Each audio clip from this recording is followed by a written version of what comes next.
Good evening. एक बार फिर से स्वागत है हमारे एशियन कोचिंग क्लासेस में। तो आज हम पढ़ने वाले हैं कक्षा 12 का पराग कोष के अस्फुटन के बारे में। पराग कोष का अस्फुटन कैसे होता है इसके बारे में हम लोग पढ़ेंगे। तो भैया, इससे पहले आपने पढ़ लिया कि पराग जो धानियाँ थी उनका विकास कैसे होता है, ठीक है, सूक्ष्म बीजाणुधरण कैसा होता है, इसके बारे में आप लोग पढ़ लिए थे। आज हम पढ़ने वाले क्या, पराग कोष के अस्फुटन के बारे में। कहते हैं कि जो पराग कोष होता है भैया, ये परिपक्व होने के बाद पराग कोष का जो मध्य परत और टेपिटम होता है क्या हो जाता है, गल जाता है, ठीक है। तो अगर आप फिगर में देखेंगे तो यह पराग कण का क्या होता है, यह मध्य परत होता है और यह कौन सी लेयर होती है, टेपिटम वाली लेयर होती है। ये दोनों क्या होंगी, गल जाती है, जिससे क्या होगा, दोनों परागधानियों के परागकण क्या होंगे, एक ही कक्ष में आ जाते हैं।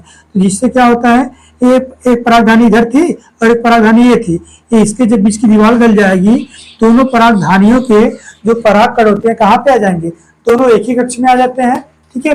अब इसके बाद कहते हैं कि इनकी जो एंडोथेसियम वाली दीवार थी, ठीक है, तो जो यहाँ पे आपको ये ब्लू कलर की आपको लाइन दिख रही होगी, ठीक है, ब्लू कलर का एक अस्तर दिख रहा होगा, ठीक है। तो जो इसकी एंडोथेसियम होती है, इनकी कोशिकाओं से क्या होगा, जल की क्षति होगी, जल की हानि होती है, जिसकी वजह से इसमें क्या हो जाता है, संकुचन हो जाता है, मतलब ये सिकुड़ जाते हैं। अब इन्हीं सिकुड़न की वजह से क्या होगा, ये जो हमारा पराग कोष होता है स्टोमियम वाले भाग से, जिसे कहते हैं मुख, तो इस वाले भाग से क्या होता है, पराग कोष फट जाएगा, जिससे क्या होता है, परागकण बाहर निकल आता है। इस प्रकार हमारा पराग कोष का जो अस्फुटन होता है वह संपन्न होता है। परागकण या लघु बीजाणु की संरचना के बारे में, ठीक है। तो ये हमारा फिगर है परागकण का, ठीक है, ये क्या है, परागकण का स्ट्रक्चर है, ठीक है। तो परागकण होता क्या है भैया, परागकण कहते हैं यह अत्यंत सूक्ष्म गोल एक केंद्र की तथा अगुणित, अगुणित मतलब हैप्लॉइड, जिसमें केवल गुणसूत्रों की संख्या क्या होती है, आधी होती है, ठीक है। तो इनमें परागकणों में गुणसूत्रों की संख्या क्या होगी, आधी होती है, इसलिए कैसा होता है, अगुणित होता है, ठीक है।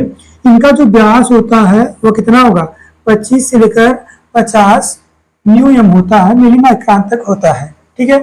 तो इनकी जो कोशिका द्रव्य होती है, साइटोप्लाज्म होता है, उनमें क्या होते हैं, पोषक पदार्थ भरे रहते हैं, ठीक है। इनके बाहर 2 स्तर की भित्ति पाई जाती है, जो इनकी भीतरी स्तर होती है, ये वाली जो स्तर होती है इसको हम लोग इंटाइन कहते हैं। जो इनकी भीतरी स्तर होती है इसे क्या कहेंगे, इंटाइन। इंटाइन को ही हम लोग क्या कहते हैं, इंडोस्पोरियम कहेंगे। क्या कहते हैं, इंडोस्पोरियम कहते हैं, ठीक है। जो किसकी बनी होती है भैया, सेलुलोज और पेक्टिन की बनी होती है, ठीक है। और जो हमारा इंटाइन वाला लेयर होता है ये भैया कैसी होती है, पतली एवं लचीली होती है, समझ नहीं। तो इनकी जो भीतरी स्तर होती है इंटाइन, वह कैसी होती है, पतली एवं लचीली होती है, ठीक है। जबकि जो बाहरी लेयर होता है उसको क्या कहते हैं, एक्साइन कहते हैं। एक्साइन कहिए या एक्सोस्पोरियम कहिए, एक ही मतलब हुआ, ठीक है। तो परागकण का जो बाहरी लेयर होता है उसको हम एक्साइन या एक्सोस्पोरियम कहते हैं, ठीक है। तो जो एक्साइन होता है वो भैया मोटी, कठोर तथा उभार युक्त होती है। कैसी होती है, मोटी होती है, कठोर होती है और उभार युक्त होती है, ठीक है। तो जो हमारा एक्सोस्पोरियम या एक्साइन होता है वह स्पोरोपोलेनिन नामक एक पदार्थ का बना होता है। एक विशेष पदार्थ होता है स्पोरोपोलेनिन, ठीक है, जो क्या करता है भैया, जो उष्मा, दाब, रसायन इन सब के लिए प्रतिरोधक होता है, ठीक है। इनका इन पे कोई असर नहीं पड़ता है। इसीलिए जो हमारे परागकण होते हैं ना, परागकण कितनी भी गर्मी रहे, कितना भी दबाव लगाइए, किसी भी प्रकार की रसायन का प्रयोग करिए, छिड़काव करिए, कोई दिक्कत नहीं होने वाला है, ठीक है। तो इसलिए हमारा परागकण क्या रहता है, बचा रहता है और जीवाश्म के रूप में इनको हम क्या करते हैं, संरक्षित करके रख लेते हैं, समझ नहीं, ठीक है। अब इसके आगे देखिए, कहते हैं जो हमारा एक्साइन होता है, ठीक है, जो एक्साइन होता है कहीं कहीं पर क्या होता है, यह पतला होता है, ठीक है।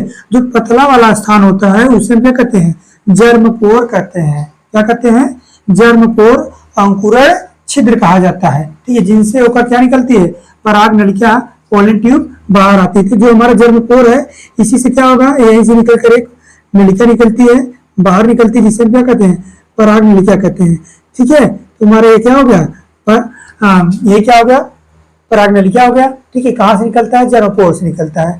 तो परागकण का जो एक्साइन होता है वो कुछ स्थान पर कैसा होता है, पतला होता है, जहां से क्या निकलता है, पराग नलिका बाहर निकलती है, समझ नहीं। ठीक है। आगे कहते हैं भैया कि हमारा जो पराग कण होता है, पराग कणों को हम -196 डिग्री सेल्सियस पर द्रवित नाइट्रोजन के रूप में कई वर्षों तक संरक्षित रख सकते हैं। तो जो हमारे पराग कण होते हैं उनको हम लिक्विड नाइट्रोजन में कितने डिग्री सेल्सियस पर, -196 डिग्री सेल्सियस पर कब तक, कई वर्षों तक उसको हम सुरक्षित करके रख सकते हैं, फिर उसके बाद हम उसका उपयोग कर सकते हैं। ठीक है। इसके बाद कहते हैं जो हमारे धान और गेहूं की जो परागकण की जीवन क्षमता होती है वह केवल 30 मिनट की होती है, जबकि हमारा जो रोजेसी होते हैं, लेग्यूमिनेसी हो गया, सोलेनेसी हो गया, इन सब वंश की जो परागकण होती हैं उनकी जो जीवन क्षमता होती है वह महीनों तक बनी रहती है। ठीक है। अब कहते हैं परागकण से लाभ क्या क्या हो सकता है।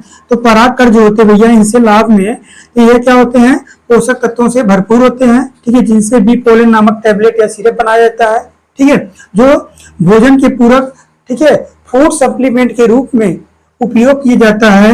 जो एथलीट करते हैं, मतलब जो धावक होते हैं, ठीक है, दौड़ने वाले, और जो रेस के घोड़े होते हैं, ठीक है, इन दोनों क्या करते हैं, इन दोनों का प्रदर्शन बढ़ाने के लिए इसका यूज किया जाता है। ठीक है। इसके बाद कहते हैं इससे क्या हानि होती है। तो पराग कणों से क्या होता है, एलर्जी और ब्रोंकियल समस्या जैसी उत्पन्न हो जाती है, गंभीर बीमारियां उत्पन्न हो जाती हैं। ठीक है। जैसे क्या होता है, अस्थमा हो सकता है, ब्रोंकाइटिस हो सकता है, हाँ, खांसी उसी वगैरह वगैरह आने लगती है, बंद नहीं होती जल्दी। ठीक है। तो जो भारत में गेहूं मंगाया गया था विदेशों से, ठीक है, तो उस समय क्या हुआ था, उसी के साथ में गाजर घास, जिसे हम कहते हैं पार्थेनियम, क्या कहते हैं, पार्थेनियम। तो गाजर घास का जो साइंटिफिक नेम है वह क्या है, पार्थेनियम। ठीक है। तो उस समय जब गेहूं मंगाया गया था उसके साथ में ही गाजर घास का परागकण भी कहाँ आ गया था, भारत में आ गए थे। इनके बीज भी कहाँ पे चले आए थे, यहाँ पे। अब इनका जो परागकण होता है भैया वो क्या करता है, वह भी क्या करता है, एलर्जी का कारण बन जाता है। ठीक है। जिससे हमको क्या होती है, एलर्जी होती है, किसी के नाक में चली जाए, किसी के त्वचा पे लग जाती है, खुजली, आपको खुजली जैसी समस्या आदि होने लगती है। ठीक है। तो यह क्या होता है, एलर्जी का कारण होता है। आगे आगे अब हम पढ़ने वाले हैं नर युग्मकोद्भिद का विकास, डेवलपमेंट ऑफ मेल गैमेटोफाइट। ठीक है। तो जो नर युग्मकोद्भिद होते हैं, मेल गैमेट होते हैं, इनका विकास कैसे होता है। ठीक है। तो कहते हैं कि जो हमारा परागकण होता है, ठीक है, परागकण के अंकुरण के समय, ठीक है, ये हमारा पोलन ग्रेन हो गया। अब इसका क्या होगा, अंकुरण होता है। ठीक है। तो इनमें क्या होता है, परागकण के अंकुरण के समय देखें हम लोग, तो यहाँ पे जो इसकी जो केंद्रक होती है, ये कहाँ से हटकर, केंद्र से हटकर इसका जो केंद्रक होता है वह बीच से हटकर कहाँ चला आएगा, परिधि पर चला आता है, किनारे पर चला आता है। ठीक है। तो परागकण का जो अंकुरण होता है उस समय क्या होता है कि हमारे जो केंद्रक होते हैं इसका, वह बीच से हटकर कहाँ पे चला आएगा, किनारे पर चला आता है। ठीक है। परागकण के परिधि पर चला आता है, और देखेंगे विभाजन के फलस्वरूप क्या बनाएगा, 2 सेल बनाती है। ठीक है। तो इनमें क्या हो गया, विभाजन के फलस्वरूप 2 सेल बनाएगी। एक जो छोटा वाला सेल होता है उसको हम जीसी कहते हैं, जेनरेटिव सेल कहेंगे। ठीक है। जो छोटा वाला सेल होता है, छोटी कोशिका होती है, उसको हम क्या कहते हैं, जीसी, जेनरेटिव सेल कहते हैं। ठीक है। और जबकि जो हमारी बड़ी कोशिका होती है, यहाँ से देखिए, यहाँ से लेकर यहाँ तक की जो कोशिका है इतनी बड़ी है, इसको हम क्या कहेंगे, वीसी, अर्थात वेजिटेटिव सेल। ठीक है। अब वेजिटेटिव सेल को ही ट्यूब सेल भी कहा जाता है। ठीक है। तो इसमें देखेंगे ये जीसी का केंद्रक हुआ, और एक बड़का जो है वीसी है, वीसी का केंद्रक ट्यूब न्यूक्लियस कहलाएगा। ठीक है। अब इसके बाद क्या कहते हैं, जो जीसी होती है प्रारंभ में कहाँ से जुड़ी होती है, किससे जुड़ी होगी, जो हमारा परागकण का भित्ति होता है, दीवार होता है, उसी से जुड़ा होता है। जीसी प्रारंभ में परागकण की भित्ति से जुड़ा होता है, परंतु बाद में क्या होगा, यह स्वतंत्र हो जाएगा, और स्वतंत्र होकर एक स्पिंडल लाइक स्ट्रक्चर बनाएगा, मतलब तर्कुनुमा। ठीक है। नाव देखें, नाव के जो आकार होता है वो तर्कुनुमा होता है। ठीक है। तो एक तर्कुनुमा संरचना बनाती है। ठीक है। जिसे देखिए यहाँ पे, ये क्या होता है, बाद में स्वतंत्र होकर एक तर्कुनुमा संरचना बनाती है। ठीक है। अब क्या कहते हैं, अब यही परागकण कहाँ चला आता है, उड़कर आएगा कहाँ पे, कहाँ पे जाएगा, जो हमारा स्त्री केसर होता है, स्त्री केसर के वर्तिकाग्र पर पहुंचेगा। तो स्त्री केसर के वर्तिकाग्र पर स्थित नमी तथा शर्करा को, ठीक है, ये क्या करेगा, अवशोषित कर लेगा। तो जब पराग कोण उड़कर कहाँ पे पहुंचेगा, स्त्री केसर के वर्तिकाग्र पर पहुंचता है, तो वहां पे उपस्थित नमी और शर्करा को क्या करेगा, अवशोषित कर लेगा। ठीक है, जब अवशोषित करेगा तो अपने आयतन में वृद्धि कर लेता है, जिससे क्या होती है, परागकण के आयतन में वृद्धि होती है। और यही क्या होगा, जब वृद्धि कर लेगा तो वृद्धि करने के पश्चात जो हमारा जर्मपोर था, परागकण का जो जर्मपोर था, जर्मपोर से जर्म ट्यूब, ठीक है, क्या निकलेगा, जर्म ट्यूब। ठीक, इसके अंकुरण छिद्र से अंकुरण नलिका क्या होगी, बाहर निकलेगी। समझ कि नहीं, जब परागकण क्या करता है, आयतन में वृद्धि कर लेता है तो परागकण का जो जर्मपोर होता है अर्थात अंकुरण छिद्र होता है, वहां से अंकुरण नलिका बाहर निकलती है, जर्म ट्यूब बाहर निकलती है। ठीक है, अब जब जर्म ट्यूब क्या हो गई, बाहर निकल गई, ठीक है, इसी में क्या होगा, जो हमारा ट्यूब न्यूक्लियस होता है वह और जो जीसी होता है, दोनों क्या करेंगे, इस जर्म ट्यूब में प्रवेश कर जाते हैं। ठीक है, अब जब इसमें प्रवेश कर गए इसके बाद इसी पर क्या बन जाता है, कलोस प्लग बन जाता है। ठीक है, जो हमारी जर्म ट्यूब थी, जर्म ट्यूब पर क्या बन जाएगा, कलोस प्लग बन जाता है, जिससे जो हमारा जीसी होता है, ट्यूब न्यूक्लियस होता है, यह वापस न जाने पाए। अब नहीं जा पाता है, उसके बाद क्या होगा कि जो हमारी जीसी होती है, यह जीसी क्या करेगा, विभाजन करके दो नर युग्मक बनाता है, दो मेल गैमिट बनाता है। ठीक है, जो अंकुरित परागकण होता है जिसमें क्या पाए जाते हैं, नर युग्मक पाए जाते हैं, इसी को क्या कहते हैं, मेल गैमेटोफाइट, नर युग्म को द्विभीत कहते हैं। ठीक है, तो यहाँ पे अगर आप देखिए ये जो तीनों संरचनाएं थी, यह जो विकास था, यह तीनों कहाँ पे होती है, जब परागकण, ठीक है, परागकोश से ही क्या होता है, इनका विकास होना धीरे धीरे शुरू हो जाता है। लेकिन जब ये फटेंगे, जो हमारा परागकोश होता है फटेगा, फटने के बाद जब यहाँ से निकल कर उड़कर आएगा, स्टिग्मा पर पहुंचेगा, वर्तिकाग्र पर पहुंचेगा, तब उसके बाद यह क्या करता है, यहाँ से तब निकलता है क्या, जर्म ट्यूब बाहर तब निकलता है। लेकिन जो हमारा परागकण का विकास होता है वो पहले से ही शुरू हो जाता है, इसे हम स्वस्थानीय जर्मिनेशन कहते हैं। ठीक है, इन सीटू जर्मिनेशन, स्वस्थानीय अंकुरण बोला जाता है। समझ नहीं, मतलब परागकण का अंकुरण क्या होता है, पहले से ही प्रारंभ हो जाता है, उसी को हम क्या कहते हैं, स्वस्थानीय अंकुरण कहा जाता है।